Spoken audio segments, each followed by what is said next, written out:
好，我们刚刚看到马龙旋风袭台，沈伯洋他跳出来说了一句话，说大家爱注意哦，要注意什么呢？他说台湾人的敌我意识。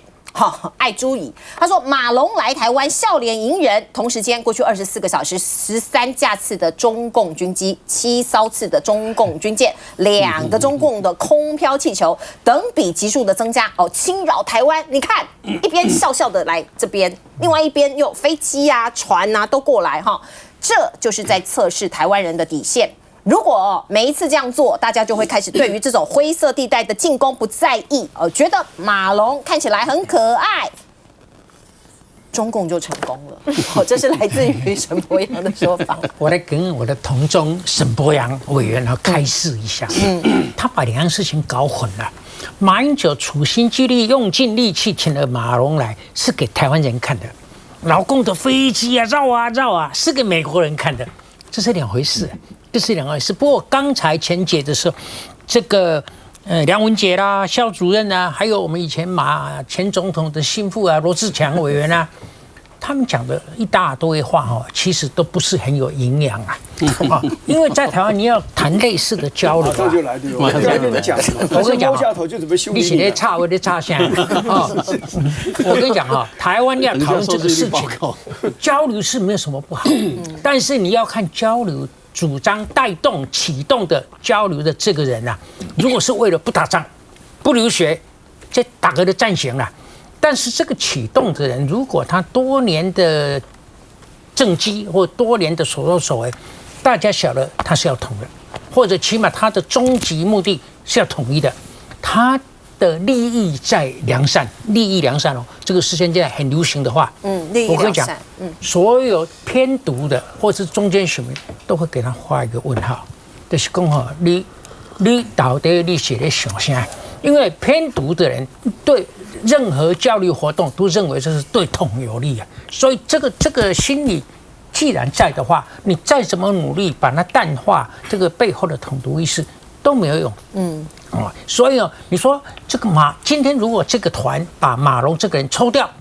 你觉得这个媒体的注意力啊，或是大家对这个团的兴趣差很大这不能否认的嘛这个差很大，因为马英九做类似的活动，这个已经不是第一次了，他的这个劲道，他这个引起社会的注意的力度会越来越降，所以这个你不能怪马英九，搞个马龙，也许也不是马英九搞的，也许老公要帮他搞也说不定啊。老公也搞马英九，不是公开讲，也讲阿弟那样不好，我派贵也好，和你聊了起来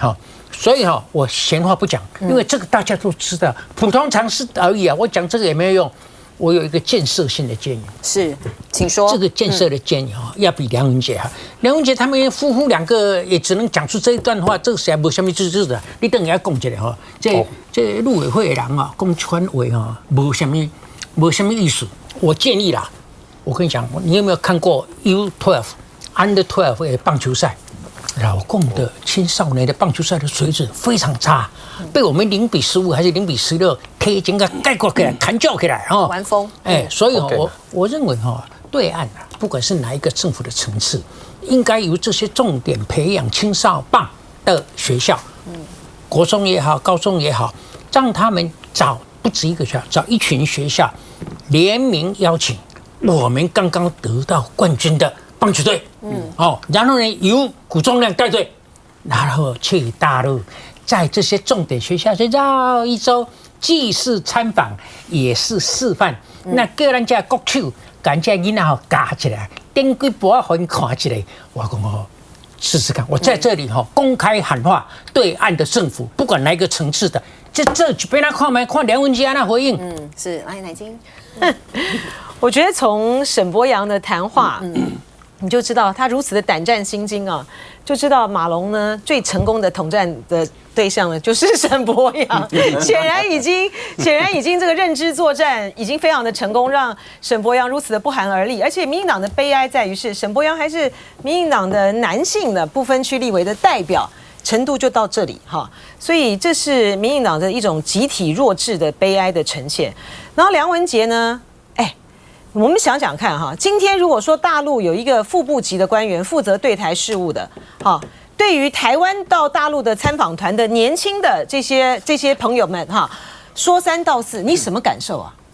这梁文杰这字在这边，他是在自取其辱哎！你是陆委会的副主委哎，你蔑视了你自己的这个位置应该有的高度，然后对于马龙这样子的一个国际级的球星，然后讲这些不3不4的话，我觉得真的是非常的丢脸。然后这一次呢，马龙此行他们这一团的人里面不只是马龙嘛，从他们抵达了之后呢，就有另外一个美女，哇，非常的受到重视，还真漂亮哈。然后呢，立刻呢，就她的背景呢，大家在网络上面呢就疯传清华大学的汉语学系的2年级的彭义航然后他答得也非常的得体。他怎么样欢迎台湾的学生去大陆交流呢？他说呢，他们清华呢有22个食堂，他都还没有吃过欢迎大家呢去然后呢一起来品尝，因为大家都对吃最有兴趣嘛。我觉得讲得非常的好然后呢，她那么的漂亮呢，我在看网络上面呢，大家这边传，就有一个网友就说，如果是这个美女来统战我非常的欢迎愿意来接受我觉得这是一个很好的一个气氛。然后呢，其实事实上呢，大家只要再深一层的去了解两岸的这些追星族呢，他是不分你是哪一个党派的哈。大陆也有非常多的迷哥啊、迷妹，非常喜欢台湾的这些偶像团体啊。那他管你背后贴的是绿的还是蓝的，他也没有这样子的意识形态啊。台湾的这些人也没有，而且最重要的是，他们不会因为今天追逐马龙或者是说追逐另外一位大陆的这个美女，就像我们现在看到的很漂亮的一个女生就很漂亮这个女生，你就因此在政治的投票的倾向上面，你就开始投国民党了吗？你就背弃民进党了吗？不会嘛，你就会全心全意的热爱中国共产党吗？也不会嘛。所以这就是我们这些陆委会这沈伯洋这些人不知道在担心什么，脑筋为什么那么的不清楚。而且沈伯洋今天讲了一个逻辑非常不通的话，他说呢，这个团体呢都是经过精挑细选的应该呢大陆应该开放这个大陆的学生到台湾来读书，就是没有，就是让他们呢可以不在没有任何的这个目的的情形之下，享受台湾的自由开放的这个环境，这个逻辑很不通啊。早就这样子不是吗？不是，这没有，现在没有，大陆没有放那个大陆的学生来。我说这个逻辑很不通，就说你如果说要让他们享受在台湾无拘无束的自由那个环境，那你就不要给他们这行访问团那么多的设限呢。他们被设限的非常非常的严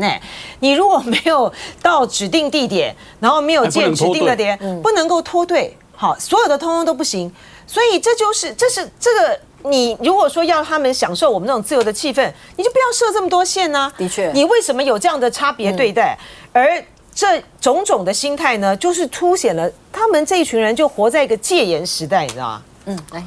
对啊，这个我想我们刚来宾大家其实我想大家都会同意了，就是说两岸之间如果有一些正常的交流，我们讲说平常的，不管是你说体育也好，文化也好，其实没有人会觉得这坏事了。包含这次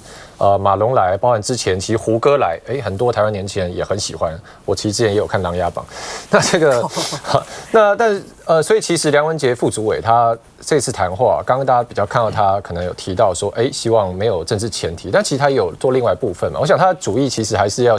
也一边向对岸来喊话了，就是因为包含刚刚我们也提到说，中国现在事实上是不让他们的所谓包含陆生以及包含团客陆客来台湾。那其实我们也态度是说，如果包含这一次这个马龙团来的时候，其实中国一边在做所谓的这个战备警巡嘛，有共机共建持续的来到我们周边的海域。那这种政治动作如果可以拿掉，如果让交流单纯回归交流，甚至你说来到一般的学生来台就读，然后这个游客来台玩，就是很普通，它背后没有所谓的一个政治框架的事先规划好，那会对两岸关系更有帮助了。我觉得它主要是要传达其实是一个正面喊话的意思。那我们也不放我们的团去到大陆去啊，因为他们先不放。那很关系，我们之前都讨论过，所以这就是一个恶意盯对的循环。那我最后讲一个，就是说刚刚国成委员有提到说，其实国成委员呼吁我们政府可以对台湾的民主更有信心。那我觉得这个其实同样也适用了，我们也可以跟这个对岸来去呼喊一下，说，其实中国政府也要对中国的制度有信心嘛。因为我自己亲身经验了，我过去还在当学生的时候，那时候还有陆生会来台湾交流。那这些陆生其实到台湾都某种程度会受到一定程度的掌握跟监控啊，例如说他们可能来台湾参加一些公共议题一个讲座或一些什么场合啊，人家被拍到。那可能他们回去，这是他们当时亲自跟我讲的，就是他们回去都会被约谈，被约去喝咖啡，说，你为什么要去这个活动啊？这活动上讲了什么？你自己看法什么等等。那我想，其实中国也一直在去跟世界宣告说，他们的制度，他们认为是一个很好的制度嘛。中国叫民主集中制。那如果中国事实上对他们的制度是很有信心，觉得经得起交流，大家来比对的话，那其实未来如果可以去恢复两岸之间的这种所谓学生游客的往来。那不要有后面这些政治审查，我想对于整体两岸关系来讲，都会更进步了。没有中国大陆的学生，那个吴真，我特别要提醒我们梁文杰副主委，每一个不管是医学或文化或者影视，每一次他讲的都是一样，目的正常我们不排斥，但是哪一次他不是都是各项了，包括文化，包括影艺界，你每一次来说这个是中共的统战，每一次都是中共的统战，这个不好啦。所以要对我们台湾有信心啊。现在对岸的学生到底有没有来台湾这件事情，可能还要查一查，因为我自己有接触到现在在台湾就读的中国大陆的学生我自己有接触到在台湾少了很多。对，他说后来已经减少，他有限额，后来现在减少很多啦那当然，我觉得我个人认为应该要大规模的增加这个才能降低各种的敌意跟误判。那另外 CPTPP 我们很想要加入，也递案了中国大陆跟我们一样。几乎是在同时都递案了，可是现在大会开会之后，暂时搁置两边的申请案那可以看到包括这个是不是政治的考量嘞？我们看到我们的莱猪也吃了那政院说目前暂时没有评论，林佳龙是有说话啦，可是这个行政院说没有评论。莱猪我们吃了莱猪就可以加入 CPTPP 吗？莱猪是指美国人有莱克多巴胺嘛？可是我们大家都知道，川普上去，我是讲2017年，他第一次当总统一上去，签了第一个正式的公文，就是推出 TPP 就 CPTPP 的前身就宣布退出啦。那你拜登上来以后，你也没有说恢复我要恢复参加他自己另外再成立了一个叫 IPEF 嘛。好，就是叫做印太经济架构嘛，他没有，所以你是谁保证说我们吃了莱猪就可以加入 CPTPP？ 哪一个猪头官员讲的？那叫他自己出来负责根本都不懂。之前的时候，那个李纯在跟赵少康的辩论的时候，他就说我们如果不吃莱猪，我们如果不让莱猪进来的话，我们就更难加入 CPTPP 了。当时赵少康就讲就说。美国都不是 CPTPP 的成员了，我们吃莱猪跟加入 CPTPP 这就是我的意思嘛。李先生在跟少康在辩论这个的时候，你了不了解？川普已经他是什么时候宣布退出？我还特别查一个时间，大概是2017年的1月23号，他还上了第二公就签正式退出，就这样。后来到拜登的时候，他为什么另外成立呢？你去注意一下 ，CPTPP 的成员跟所谓的IPEF 的成员有高度相同 overlapping 重叠，但有2个国家没有在里面，一个叫墨西哥，一个叫智利，所以美国挑选过了，美国要的就是我自己北美的国家，我自己来跟东南亚这些国家打交道，我不必让别人再啰啰嗦嗦。所以拜登是要透过集体主义、集体区域或国际的组织去增加美国影响力或是美国掌控力。可是我跟你讲，川普为什么退出？川普相信的是单边主义，不是多边主义嘛？他想的是我一个人就够大了，我干嘛还是跟你们一起谈？你们都还记得在G7的那个会议上，川普坐在那里手包着，然后梅克尔，然后这个包括安倍一大堆人，6国的领袖围着他，在跟他辩论，在跟他争取嘛，又牵涉到关税的问题嘛。川普要了就不是那种场合，我去参加 G7干什么？我一个人对你们6个人，你们6个人6张嘴，我一个人1张嘴，我吵不过你们。我要单边主义，我要你台湾让步，叫台湾来谈；我要你日本让步，我就跟你日本谈。所以他要是这个东西，所以也就是说，CPTPP 没有了美国以后，它影响力是大降的哦。那他现在继续要发挥作用的话，那主要主导力量现在是日本嘛，那过来就是东南亚这些国家嘛。那这里面有的是中国大陆的朋友啊，有多数一点可能对台湾还有很多同情。可是我告诉你，大陆进不去，台湾也别想进去。最后结果可能就是 APEC 的模式，大陆宣布进去，几分钟以后，台湾大概也宣布加入，就这样子。可是呢，这个重要性，坦白讲，美国不在的这样的一个机构，它的影响力是会降很多，所以我们不必把 CPTPP 太放在眼里，为了它再继续做一些牺牲。莱猪吃完了，再吃福食，那福食吃完，下次要吃什么呢？不能这样子的了。好，我们进一下广告。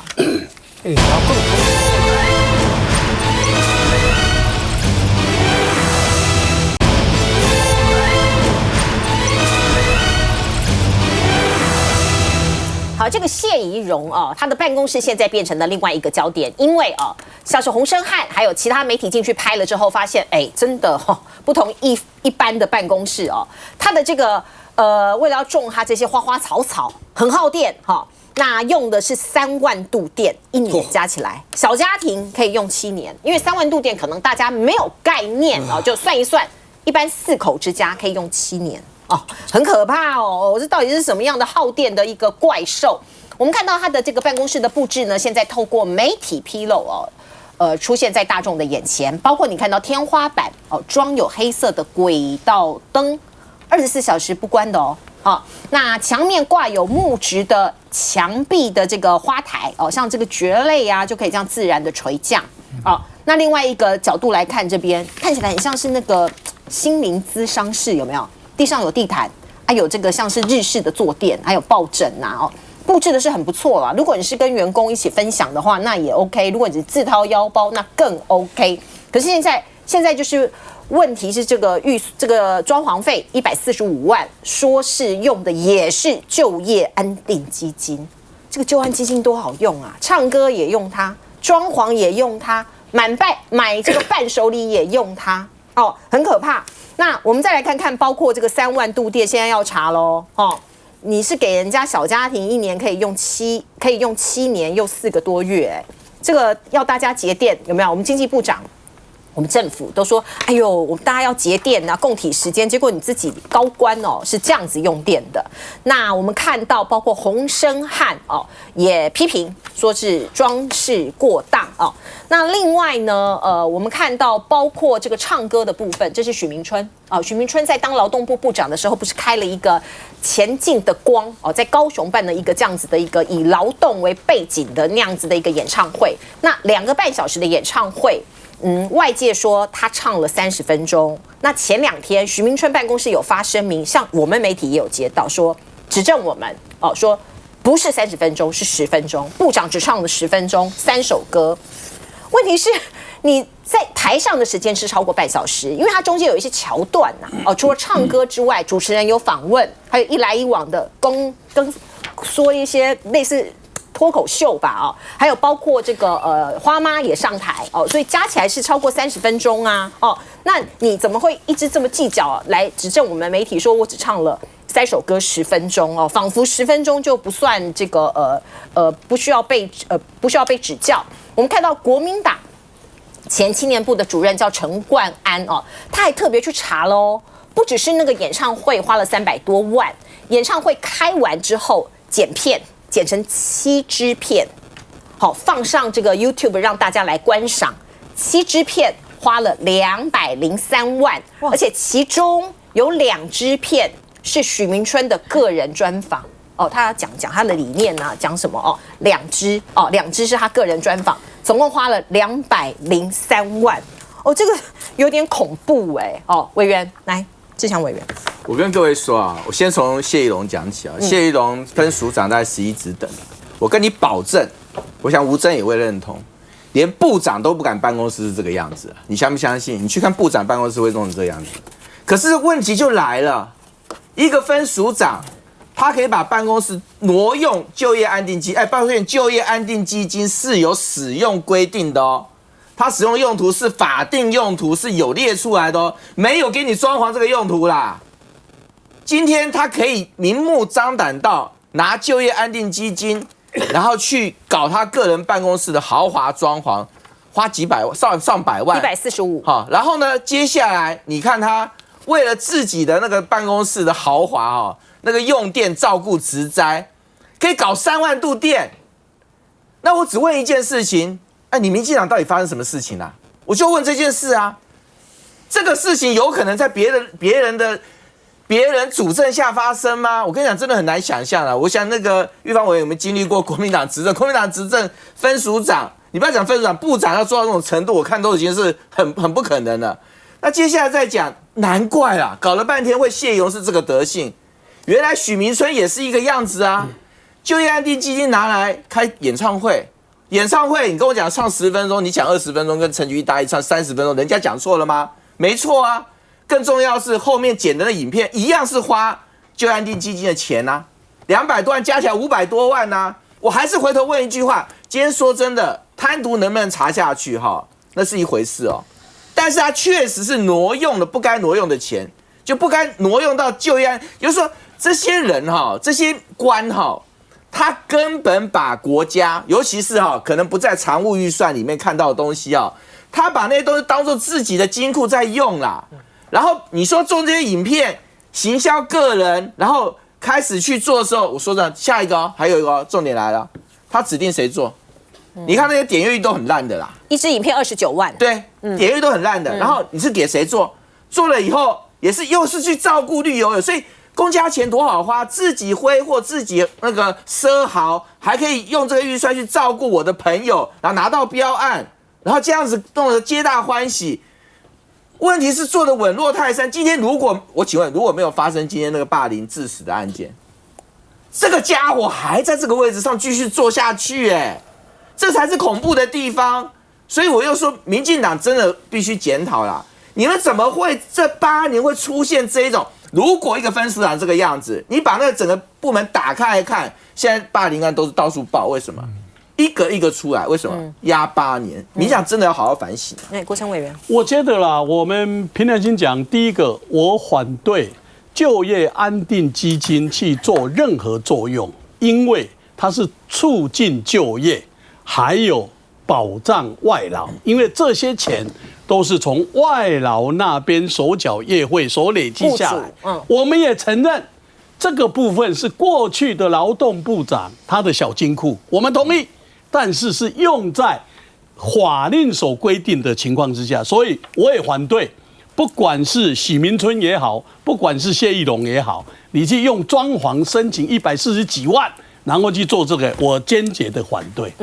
我说实在，我劳工出身呐，许明春我们要肯定，他对劳工啊吃唱喝，当然都跟劳工打成一片，这一点我要肯定他。第二，在疫情的当中，他替劳工去争取3万块的补助，这个我们也肯定他。但是他自己解释啦，他办这一场活动是两性平等20年的周年，但是因为大家拱的情况之下，是不是事先规划？我不知道，是大家拱的之下，这一定是事先规划啊，是因为有小礼服啊，所以他上去唱歌，这一点他不否认。但是他这次的办2个半小时的情况之下，他是办两岸。那个两性平等法实施20周年去办这个活动。好，那另外一个，我去发现到民进党在执政政务官跟文官体制是有脱节的，因为我发现到民进党在用这个政务官的时候，他根本就是2种考量：一政治考量，2就是选举考量。他不了解文官体制到底要适度的尊重。跟虽然是公务人员，但是公务人员也不能让他去做牛做马，最起码是应该。所以我认为洪胜汉会逼公务人员去假日去加班，这一点我是认为政务官不了解文官体制的问题。因为现在这个案子正在风风火火，对，所以大家的讨论呢，很不小心就会走样。我认为，即使这些钱是自己掏腰包的，金额不管多大多小，我觉得许明春也好，谢宜荣也好，以他们的举止啊，把自己的办公室装潢成这个样子啊，这是人设的彻底自我摧毁。没人讲做头家哈，做主任，做什么书店，会使挣啊钱，那叫引导。我跟你每一个公务员敢这样啊！你公务员是尽量要公务员的办公室，尽量要中性化。我现在觉得哈，这个一连串的，从谢宜荣、许明春，然后呢陈菊，大家不要忘掉陈菊的以前的老板是谁？你知道郭雨新啊？你知道陈菊是跟郭雨新跟了好几十年，才一路爬上到今天。我觉得陈菊，你如果有空的话，你监察院院长搞得这个不像样，但是你要想想，你跟的那个徐宇勋，当年他的理想是什么？你不是彻底的违背了他们当年为台湾民主政治奋斗的初衷的原始的初心本意。他今天如果还在，看到你们这些后辈的搞成这个样子，你根本真伤心，你们都忘掉了嘛。所以民进党执政的前半段跟后半段，这些从政人员的心态完全走样，完全变成不一样。所以初心还在吗？我不晓得。我们刚刚看到的是谢宜荣的办公室，可是我其实蛮想看看许明春的办公室，因为根据林淑芬的说法是，许明春的办公室里头还有一个厨房，是有琉璃台的那个厨房，所以可以在那边煮饭。甚至还可以喝酒隔天还被这个清洁阿姨，搞不好还有卡拉 OK， 对，扫到很多的酒瓶。我真的很想看看许明春的办公室是长得什么样子。我们进一下广告，这个把它私有化了。